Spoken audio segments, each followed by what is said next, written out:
तो नौकरी के साथ मुश्किल बहुत होता है, लेकिन आप अगर अपने सहारे को हटा दें, अगर आप अपनी बैसाखी को हटा दें, तो आपको चलना ही पड़ता है, मजबूरी हो जाती है चलनी। जिस डाल पे चिड़िया बैठी है उसको काट दोगे तो फिर उसको उड़ना ही पड़ेगा। तो आप अपनी नौकरी को नौकरी मत मान के चलिए, ये मान के चलिए कि ये आपके पास एक आर्थिक आधार है और आपको अपने लक्ष्य की तरफ तैयारी करनी है। तो उस नमस्कार हिसाब दोस्तों, से गुरुजी उत्तराखंडी यूट्यूब चैनल में आपका बहुत बहुत स्वागत है। जैसा कि आप सभी को पता है कि हम आपके समक्ष सक्सेसफुल जो आपके कैंडिडेट्स हैं उनको लेके आते हैं। आज ऐसे ही हमारे साथ एक हमारे भाई जुड़े हुए हैं जिनका नाम है अंशुल पंत, जो कि अभी सीएजी मुंबई में आपका कार्यरत है। अभी आपको वो डिटेल में बताएंगे। और उनकी अभी जो वीडियो का एग्जाम है उसमें उनकी जो ओपन रैंक है वो आपकी 21 है और जो जनरल रैंक है वो 27 है। तो अंशुल जी, आपका बहुत बहुत स्वागत है गुरुजी उत्तराखंडी यूट्यूब चैनल में। धन्यवाद सर। तो अंशुल जी, अभी आप कार्यरत हैं, थोड़ा आप अपने बारे में और बताना चाहेंगे? सर मैं मूल निवासी तो उत्तराखंड का हूँ, रानीखेत से, और वर्तमान में हल्द्वानी में रहते हैं। और एसएससी के थ्रू 2015 में मेरा चयन हुआ था सीजीएल के थ्रू। तो मैं 2015 से यहाँ पे सीएजी ऑफ इंडिया, जो भारत का नियंत्रक एवं महालेखा परीक्षक होता है, उसमें 5.25 साल मुझे हो गए। तो 2017 मेरा चयन हुआ था। तो अभी मुझे 5.25 साल हो गए यहाँ पे कार्य करते हुए मुंबई में। और क्या कहते हैं, इसके ये परीक्षा देने से पहले मैंने और भी कई सारे एग्जाम दिए, क्योंकि मेरा जो शुरुआत से हमारा मैं और मेरे कुछ दोस्त थे, हमारा एक ग्रुप था। तो हमारा लक्ष्य था सेना में अधिकारी बनने का। तो हमने सीडीएस वगैरह की परीक्षाएं दी और एसएसबी के 4 बार इंटरव्यू दिए, चयन नहीं हुआ। तो फिर हम अपने अपने क्षेत्रों में चले गए, जिसको जहाँ नौकरी मिली। उसके बाद फिर हमारा लक्ष्य था कि चलो सेना में नहीं सही तो सिविल में अधिकारी बनते हैं। तो हमने फिर सिविल सर्विस की तैयारी करना शुरू किया, लेकिन आम आदमी के लिए थोड़ा सा मुश्किल हो जाता है आर्थिक रूप से और सामाजिक रूप से। तो हमने कहा पहले एक नौकरी का आधार भूमि ले लेते हैं, फिर तैयारी करेंगे। तो फिर हमने मेरे जो दोस्त है वो इनकम टैक्स में चले गए, मैं यहाँ सीएजी में आ गया। उसके बाद हमने यूपीएससी देना शुरू किया, यूपीएससी में कुछ असफलताएं मिली।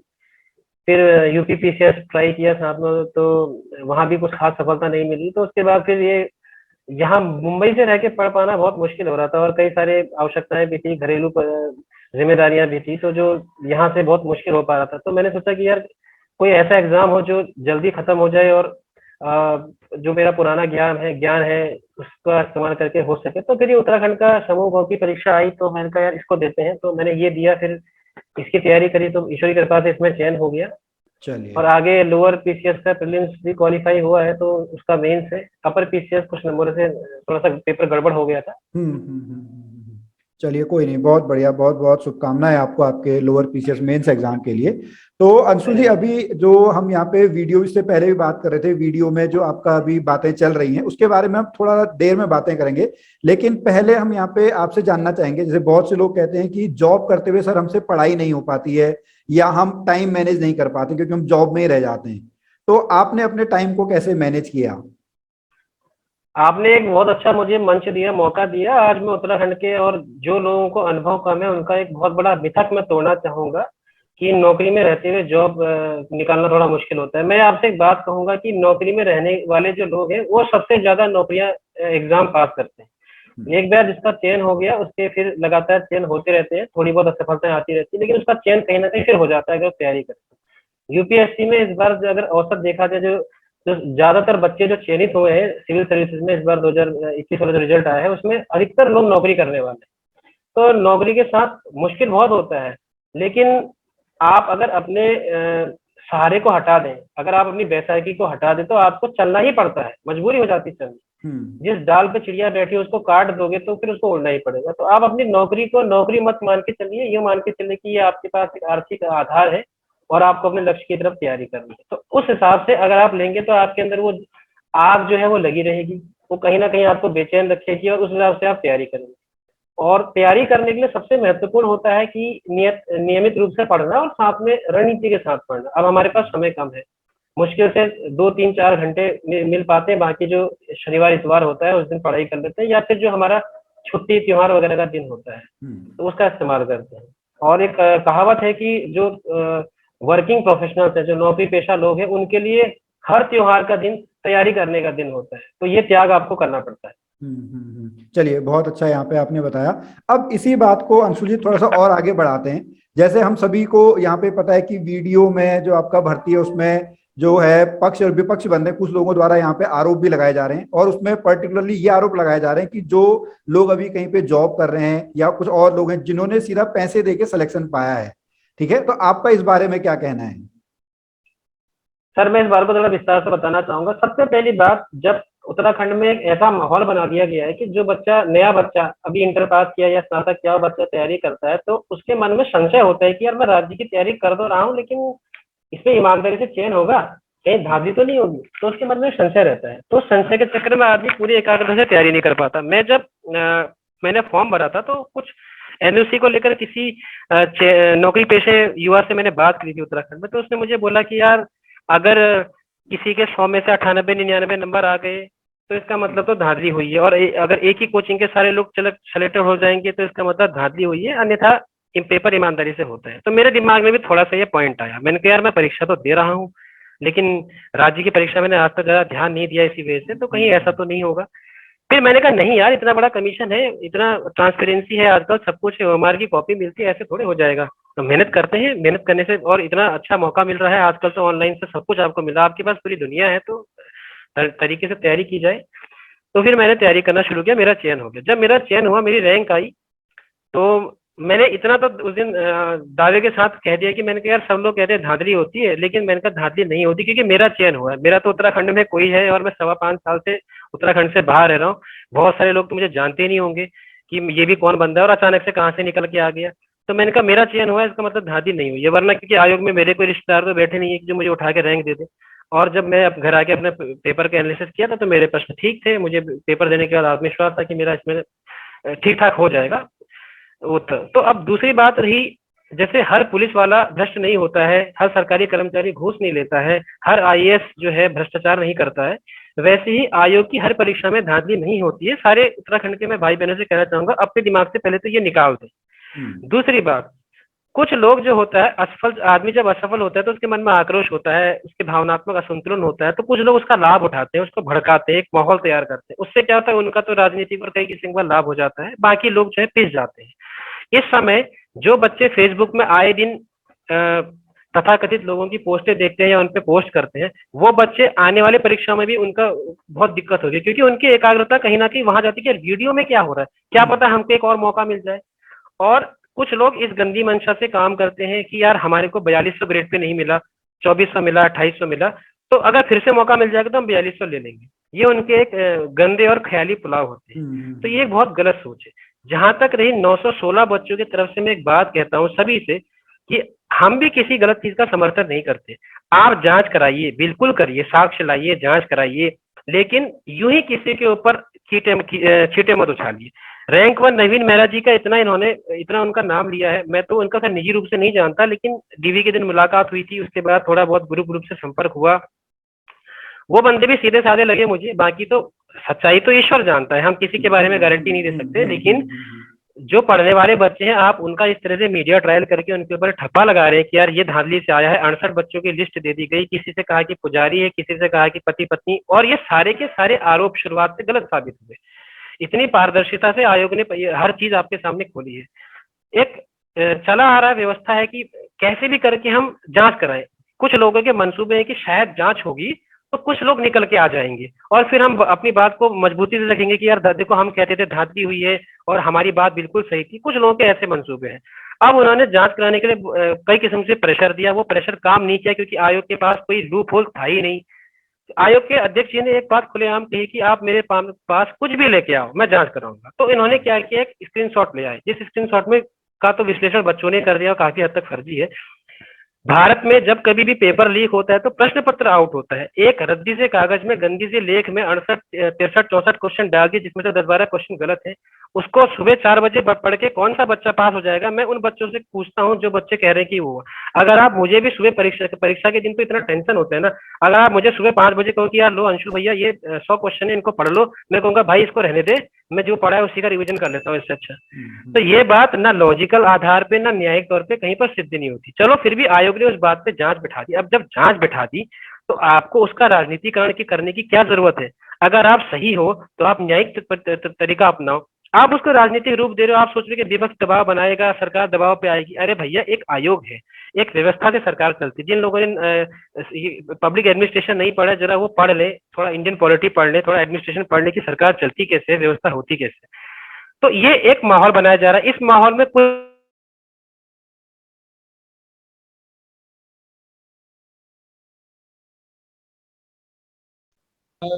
बहुत नजदीक से रह गई नॉर्मलाइजेशन लग रहा, वो बच्चे भी भड़क जाते हैं। और कुछ बच्चे तो ऐसे जिनको समझ में आ गई, वो तैयारी में लग गए, उन्होंने फेसबुक वगैरह सब कुछ छोड़ दिया। लेकिन कुछ बच्चे अभी भी इस राजनीति का, इस षड्यंत्र का शिकार हो रहे हैं। मैं एक बात सबसे बच्चों से कहना चाहूंगा कि जो लोग ये मुद्दा उठा के इसको हाईलाइट करके अपना फायदा कमा रहे हैं, उनका कुछ नहीं होगा, उनको जेल भी हो जाएगी, तो उनको नौकरी से कोई मतलब नहीं है। लेकिन उनके चक्कर में बहुत सारे निर्दोष बच्चे पिस जाए। नहीं, बिल्कुल बहुत सही कहा। यहाँ पे आपने अपना एक्सपीरियंस शेयर किया है। चलिए अब इस बात को हम, जो अभी आपने कहा कुछ बच्चे जो तैयारी पे लग गए हैं, तो वापस हम उसी ट्रैक पे आते हैं। तो जब आपने एसएससी की तैयारी की और उसके बाद आप उत्तराखंड में आए, तो सिलेबस तो बहुत डिफरेंस है, क्योंकि यहाँ पे आपसे हिंदी भी पूछी जाती है, 40 का उत्तराखंड भी पूछा जाता है। तो वो आपने तैयारी कैसे की? सर मैं आपको पूरा विस्तार से बताता हूँ। क्या कहते हैं, मैं उत्तराखंड की परीक्षाएं मैंने नहीं दी थी, क्योंकि मेरा सिविल सर्विसेज की तरफ ज्यादा रुझान था अभी।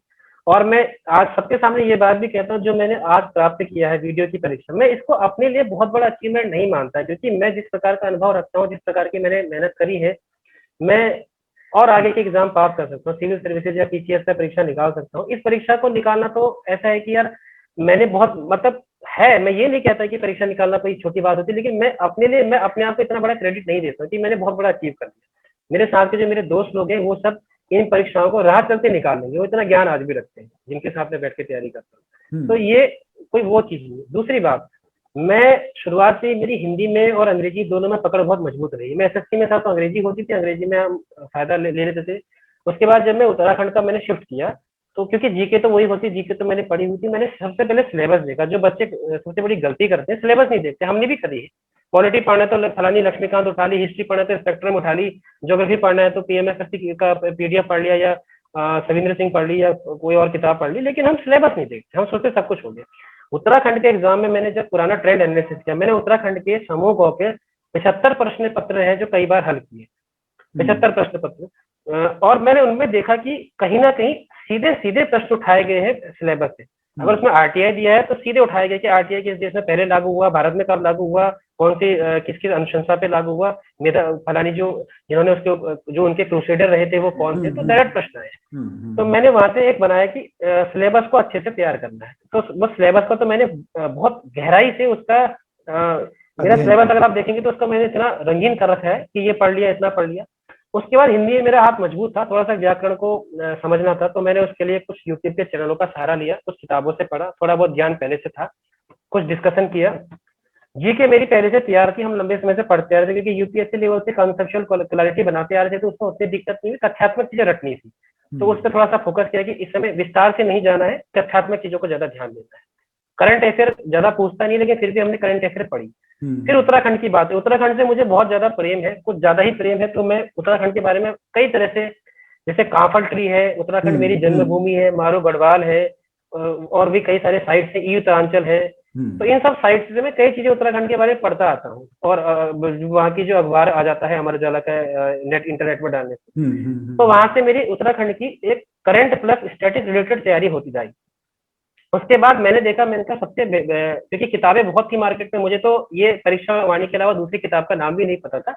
मैंने उत्तराखंड ओपन यूनिवर्सिटी की किताबें से पढ़ना शुरू किया, तो मैंने देखा कि वहाँ एक किताब है अजय सिंह रावत की। मुझे तो बच्चे तो वैसे जानते हैं अजय सिंह रावत की किताबें, मेरे को तो वो उत्तराखंड ओपन यूनिवर्सिटी से मालूम चला, उस जब मैंने वहाँ की पीडीएफ वगैरह डाउनलोड करी, तो मैंने वहां से पढ़ा। उसके अलावा मैंने मेहरबान सिंह नेगी की किताब पढ़ी। फिर मैंने क्या कहते हैं, उत्तराखंड ओपन यूनिवर्सिटी की हिस्ट्री की किताब आती है, जो शायद बहुत कम बच्चों ने पढ़ी होगी, वो मैंने पढ़ी, वो बहुत अच्छी किताब है। फिर मैंने कुछ वीडियो देखे, इसमें आपके भी कुछ वीडियो आपके चैनल के भी थे, कुछ जीसी एजुकेशन विद जीसी थे, और भी कई सारे चैनल थे जिनसे मैंने अपने कुछ नोट्स बनाए। इस बीच में तैयारी, जब ये फॉर्म भरने के बाद मेरी शादी हो गई थी, तो मेरी जो पत्नी है उन्होंने उत्तराखंड में बीएड वगैरह की तैयारी करी थी, तो उनके पास कुछ नोट्स थे, तो वो मुझसे पूछती थी, सवाल क्वेश्चन पूछती थी, और मुझे उत्तराखंड के फैक्चुअल क्वेश्चन आते नहीं थे, तो मैं पूछता था यार मैंने तो ये सब पढ़े नहीं, क्योंकि ये सब किताबों में परीक्षा वाणी वगैरह में इतने क्वेश्चन है नहीं। तो फिर मैंने उनके नोट्स देखे, तो फिर मैंने उनके नोट्स में अपने पॉइंट्स का वैल्यू एडिशन करना शुरू किया। जैसे नेट से मैं बहुत ज्यादा इंटरनेट से पढ़ाई करता हूँ, तो मैंने नेट से बहुत चीजें निकाली। इसके अलावा मैं उत्तराखंड सरकार के रिपोर्टें बहुत पढ़ता हूँ। और जो रिसर्च गेट एक वेबसाइट है, मैं वहां से उत्तराखंड पे लिखे हुए रिसर्च पेपर पढ़ता हूँ।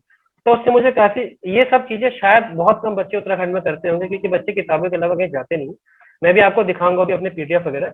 तो मैं वो सब चीजों से मैं पढ़ता था, जैसे क्लाइमेट के ऊपर है, डाउन टू अर्थ का आर्टिकल्स है उत्तराखंड के ऊपर, आर्टिकल्स आए हैं, या अमर उजाला या इसमें कुछ आर्टिकल्स है, तो मैं वहां से पढ़ता था, वहां से काफी चीजें मिल जाती थी। तो इससे मेरा उत्तराखंड का पोर्शन करंट स्टैटिक रिलेट होकर पढ़ता रहा। फिर मैंने अपने शॉर्ट नोट्स बनाए, ताकि ट्रेन में चलते, क्योंकि मुंबई में ट्रेन का सफर बहुत कष्टदायक है, तो ट्रेन में चलते हुए थोड़ा देख लें, ऑफिस में देख लें, वीडियो में ऑडियो, मोबाइल में ऑडियो रिकॉर्ड कर लिया तो सुनते हुए चलते हुए सुन लिया। या जैसे पत्नी से बात कर रहा हूँ, तो पत्नी से बात करते हुए मेरी पत्नी मुझसे 2-4 क्वेश्चन पूछ लेती थी। और कभी कभी मैं अपनी मम्मी से डिस्कस कर लेता था कि जैसे कोई आड़कात है, आड़कात क्या होता है, तो मम्मी बता देती थी ये होता था। तो जैसे सुनते हुए भी कई सारी चीजें मालूम चल जाती थी।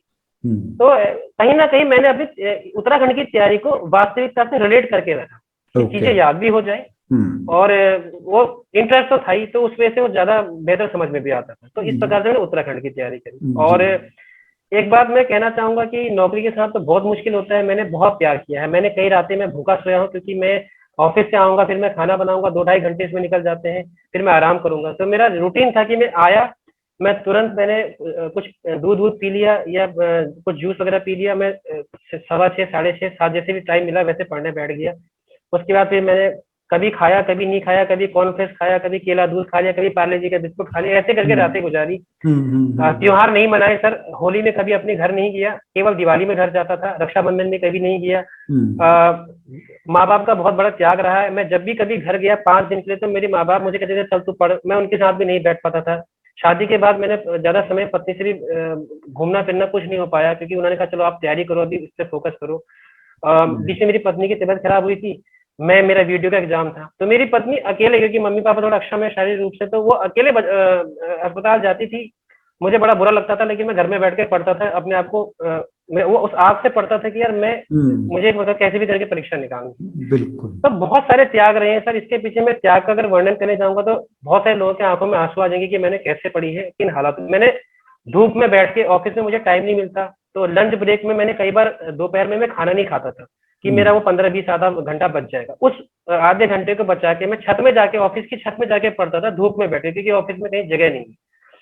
तो मैंने बहुत सारे मुश्किल से पढ़ा। लेकिन एक चीज, और मेरे मित्र हैं संजय कुमार, संजय फरत्याल, वो इनकम टैक्स में कर रहे थे, उनका बहुत बड़ा सपोर्ट रहा। उनके साथ मैं डिस्कशन करता था।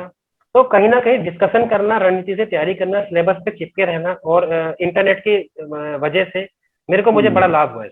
चलिए, बहुत अच्छा, बहुत यहाँ पे बहुत अच्छी बातें आपने बताई कि कैसे आपने टाइम को मैनेज किया, साथ में जॉब के साथ साथ आपने तैयारी की, क्योंकि ये एक बहुत बड़ा यहाँ पे उत्तराखंड में मुद्दा भी है, ठीक है, कि हम जॉब के साथ कैसे तैयारी करें।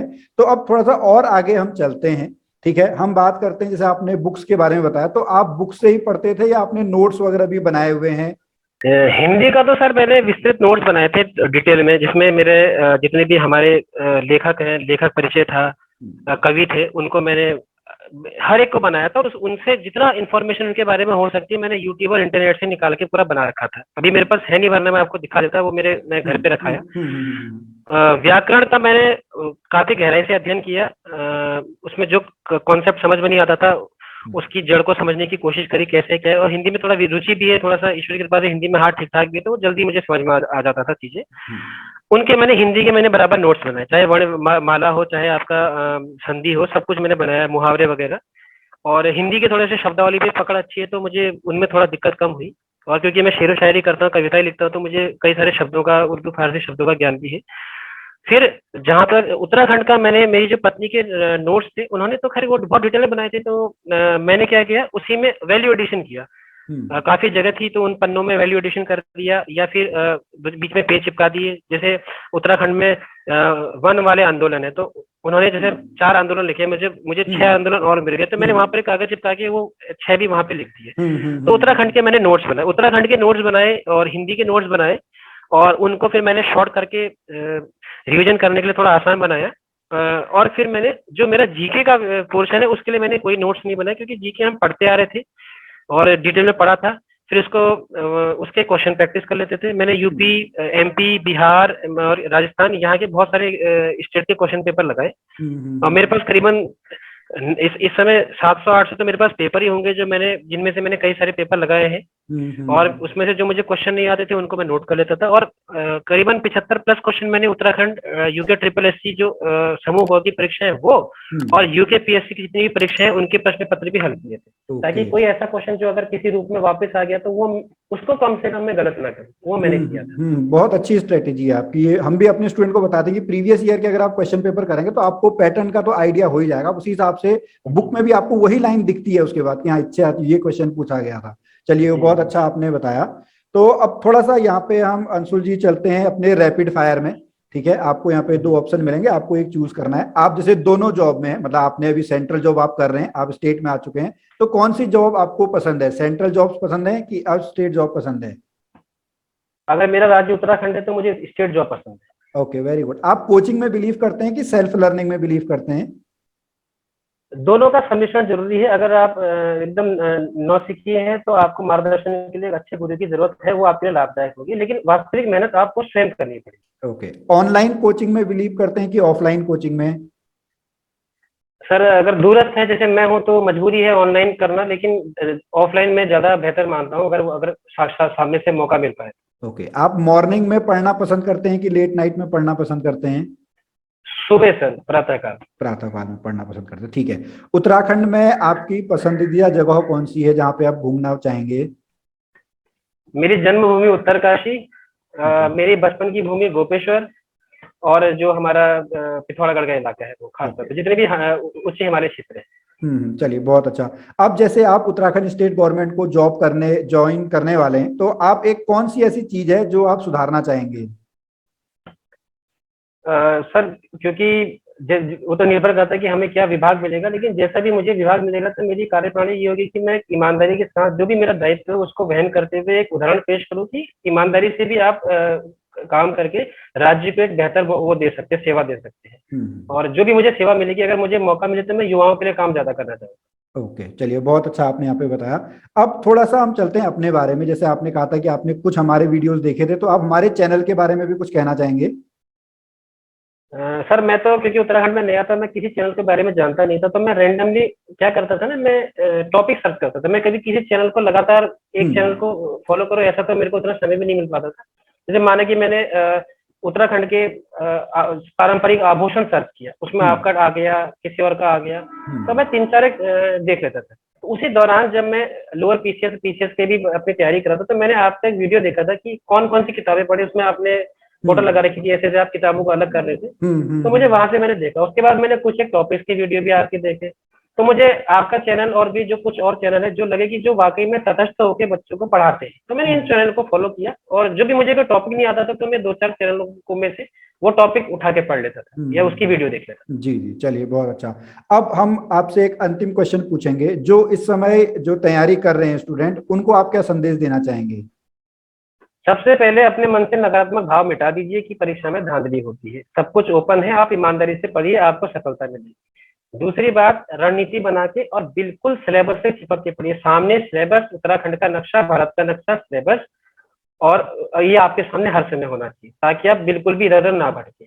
और पढ़ने के बाद एक बहुत बढ़िया बात है कि सिर्फ खाना खाना जरूरी नहीं है, उसको पताना बहुत जरूरी है। तो जो आप ज्ञान आपने पढ़ा, दिमाग में डाल दिया, उसके बाद अगर आपने उसका मनन और उसको लिंक नहीं किया चीजों से, तो फिर वो आपके दिमाग में रहेगा नहीं, वो पढ़ाई फिर वो अधूरी हो जाएगी। तो हमारे बच्चे उत्तराखंड में क्या करते हैं, परीक्षावाणी या वन लाइनर या डीप स्टडी के चक्कर में रटते रहते हैं। और कुछ लोग, तथाकथित लोग जो प्रश्न उठा रहे थे, वो भी ऐसे ही पूछ रहे थे कि अल्मोड़ा की स्थापना कब हुई है। तो मैं उनसे ये कहना चाहूंगा कि आप चीजों को लिंक करिए, गहराई से और उसके चौड़ाई के साथ देखिए कि कैसे चीजें लिंक होती है, तो उसके साथ पढ़िए। और कभी भी टूटना नहीं है। ये सोचिए कि अगर आपने ठान लिया तो आप उस परीक्षा को 100% निकालेंगे। थोड़ी असफलताएं जरूर आती हैं, वो आपकी परीक्षा होती है, तो हारना बिल्कुल नहीं। अगर आपने मन से ठाना है तो हारिए मत, और अन्यथा आप परीक्षा की तैयारी करिए मत। बिल्कुल, बहुत अच्छा है। यहाँ पे आपका बहुत उज्जवल भविष्य है, ऐसी हम कामना करते हैं। और आपको जो लोअर पीसीएस में है उसके मेंस एग्जाम के लिए आपको बहुत बहुत शुभकामनाएं। आप ऐसे ही निडर होके अपनी बातें कहते रहें, लोग कहते रहेंगे, लेकिन आप अपनी मेहनत करते रहें और आपका जो हार्ड वर्क है वो जरूर एक ना एक दिन आपको सफलता जरूर दिलाएगा। तो इस वीडियो में आने के लिए और हमारे स्टूडेंट के साथ अपने सीक्रेट शेयर करने के लिए बहुत बहुत धन्यवाद। तो स्टूडेंट, हम फिर एक नए वीडियो में आपसे मिलेंगे। आपको आज का यह वीडियो कैसा लगा, अंशुल पंत जी के आपको जो टिप्स हैं या जो एक्सपीरियंस है वो आपको कैसा लगा, ये आप हमें जरूर बताएं। और हम मिलेंगे फिर आपसे एक नए वीडियो में। तब तक के लिए जय भारत, जय उत्तराखंड।